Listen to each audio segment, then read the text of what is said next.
दोस्तों, जब मन अशांत हो, जब जीवन की राहों में डर, चिंता या अकेलापन महसूस हो, तब एक ही मार्ग हमें सच्ची शांति की ओर ले जाता है।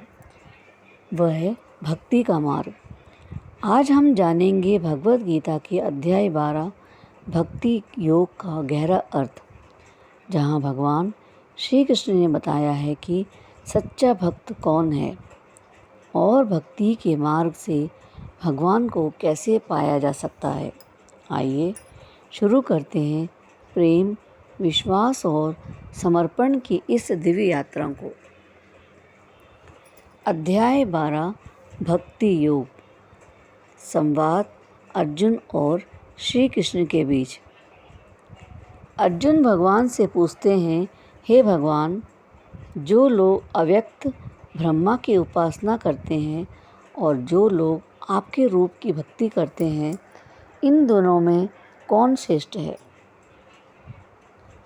भगवान श्री कृष्ण उत्तर देते हैं, जो व्यक्ति अपने मन को मुझ में स्थिर करता है, मेरे प्रति अन्य भाव प्रेम भाव रखता है और पूरे विश्वास से मेरी भक्ति करता है, वही मुझको सबसे प्रिय और श्रेष्ठ है।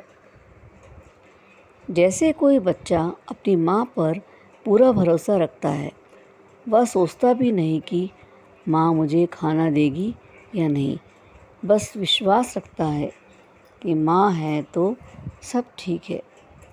वैसे ही जो भक्त भगवान पर पूर्ण विश्वास रखता है, वह हर परिस्थिति में शांत रहता है। जो लोग अव्यक्त ब्रह्मा की उपासना करते हैं, वे भी भगवान को पाते हैं, लेकिन वह मार्ग कठिन है, क्योंकि उस राह में मन को स्थिर करना बहुत कठिन होता है। निर्गुण भक्ति वैसे ही जैसे हवा को पकड़ने की कोशिश करना, वह अदृश्य है, समझना मुश्किल है। पर सगुण भक्ति वैसी है जैसे दीपक की लौ को देखना, जिससे हम ध्यान केंद्रित कर सकते हैं। जो भक्त पूरे मन से मुझ में लीन रहते हैं, मुझ पर भरोसा रखते हैं, वे स्वयं उनका उद्धार करता हूँ और उन्हें संसार के दुखों से पार लगाता हूँ। जैसे कोई बच्चा बाढ़ में फंस जाए और पिता कहे, बस मेरा हाथ पकड़ ले, मैं तुझे पार ले जाऊँगा। अगर बच्चा विश्वास से पिता का हाथ पकड़ ले तो वह निश्चित पार हो जाता है। वैसे ही भगवान अपने भक्त को जीवन के हर तूफान से पार कराते हैं। यहाँ भगवान कहते हैं, यदि तू अपना मन और बुद्धि मुझ में लगा दे और तो तू सदा मुझ में ही रहेगा। यदि यह ना हो सके तो मेरे लिए कर्म कर। यदि यह भी कठिन लगे तो अपने कर्मों को फल मुझे अर्पित कर दे। मान लो कोई व्यक्ति रोज़ अपने ऑफिस जाता है। अगर वह हर काम करते हुए मन में यह भाव लाए, हे प्रभु, यह कार्य भी आपके लिए है, तो वह भी एक प्रकार की भक्ति है। भक्ति सिर्फ मंदिर में दीप जलाने का तक सीमित नहीं होती है, बल्कि अपने हर कर्म को ईश्वर में समर्पित करना भी भक्ति है। भगवान कहते हैं, भक्ति में सबसे श्रेष्ठ वही है जो द्वेष रहित, दयालु, नम्र, क्षमाशील और आत्मसंयमी है। जैसे कोई व्यक्ति किसी ने गलती से ठोकर मार दी तो गुस्सा करने के बजाय मुस्कुरा कर कहे, कोई बात नहीं। यह छोटी सी क्षमा भी भक्ति का रूप है। जो व्यक्ति हर परिस्थिति में संतुलित रहता है, सुख दुख, लाभ हानि, स्तुति निंदा के समान रहता है और जिसका मन शुद्ध है, वही मुझे अत्यंत प्रिय है। जैसे कमल का फूल कीचड़ में भी खिल सकता है और पर गंदा नहीं होता, वैसे ही भक्त संसार में रहते हुए भी संसार से अछूता रहता है। उसे कोई हानि, आलोचना या असफलता विचलित नहीं करती।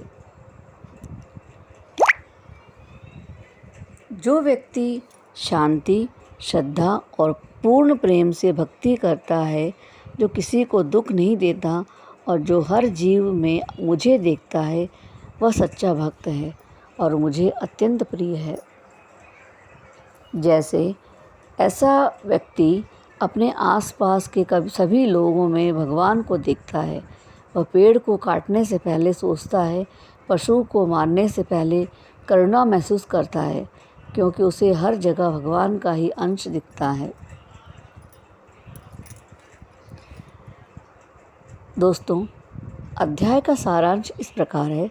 भक्ति योग हमें यह सिखाता है कि भगवान को पाने के लिए ना कोई विशेष पूजा पद्धति चाहिए, ना कोई कठिन साधना, बस एक सच्चा प्रेम, विश्वास और समर्पण चाहिए। जो भक्ति में डूबा है वही वास्तव में भगवान के निकट है। तो दोस्तों, यही है भगवत गीता के अध्याय 12 भक्ति योग का गहरा संदेश। भक्ति योग कोई कर्म नहीं, यह तो भाव है। जब हम प्रेम से, श्रद्धा से और विश्वास से जीना सीख लेते हैं तो भगवान हमारे हृदय में स्वयं प्रकट हो जाते हैं। अगर आपको यह अर्थ पसंद आया हो तो वीडियो को लाइक करें, चैनल को सब्सक्राइब करें और अपने जीवन में भक्ति का दीप जलाना ना भूलें। अगर वीडियो पसंद आए तो वीडियो को लाइक, सब्सक्राइब ज़रूर करें। Thanks for watching. जय श्री कृष्ण, जय श्री कृष्ण, जय श्री कृष्ण।